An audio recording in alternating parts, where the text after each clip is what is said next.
Kapidongski TV. Kapedongski, shout out. Andan din po si Kapidongski. Kaya taga ano si Kapidongski, padada yan eh. Double Sor, Kapidongski. Wow, BB Viancy may wheels na mapasana all ka na lang sa laking pagbabago ni Viancy ngayon, hindi lang two-story house ang nakamit ni Viancy pati na rin pala wheels. Mapagpalang araw po mga idol, please like this video at paunawa tapusin muna ang buong video na ito at unawain ang nilalaman ng bidyong ito at bago magkomento, shoutout sa lahat ng organic supporters ng Kalingap lalo na kay Mommy Lydia Nabida, Sir RP Max Vlog at sa aking twin Phil Italian family daghang salamat sa inyong kabaitan. Alam naman natin na ang daming namangha sa nalaman natin na two-story house ang ipapagawa ng mga sponsors para sa pamilya ni Viancy sa pangunguna ni Kalingap Rab. At dito nga hindi lang pala bahay ang ibigay kay Viancy pati na rin pala wheels dahil sa video na ito makikita natin na ang layo at init ang nilalakad nila Viancy. Hindi po namin ginaya yung init kaya nagkuha kami ng ganito. In this video naglalakad kami kasi wala ng gym. Ayan! Sobrang init po, grabe po. Naisipan namin ito.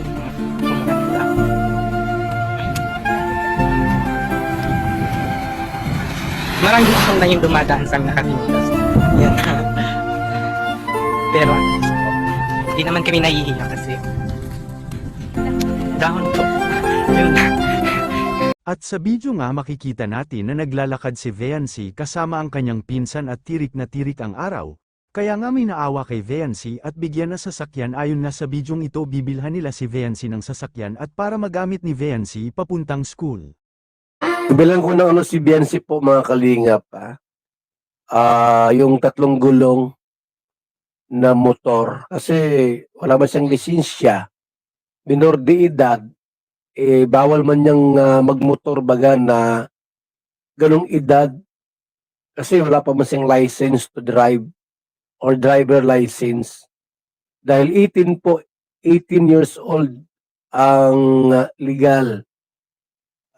Pwedeng kumuha ng license. So, ngayon, 16 pa lang siya, running for 17.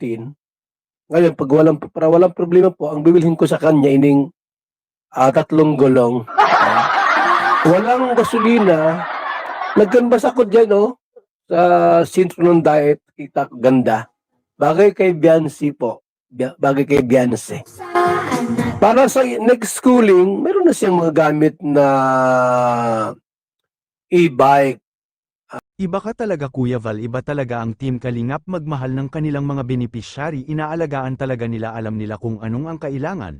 Katulad nito kay Viancy, nakikita ni VSM na naglalakad si Viancy tanghaling tapat kaya gusto niya bilhan ng e-bike si Viancy. Kaya sana sa mga natulungan ng Team Kalingap, sana hindi kayo magbago kung anuman ang mga blessings na dumating sa inyo at huwag niyo iwan ang Team Kalingap, huwag kayo tutulad sa iba na nasisilaw sa pera katulad sa iba dyan na nakarinig lang ng ipapagawang bahay ay milyon ayon nakipag-usap na sa sponsor at hindi na nagpaalam sa Kalingap. Mga mukhang pera bato-bato sa langit ang tamaan bukol, hahaha. At kung alam nyo mga idol kung sino yan ang dating natulungan ng Kalingap na mukhang pera, comment down below at ating pag-usapan. God bless mga idol.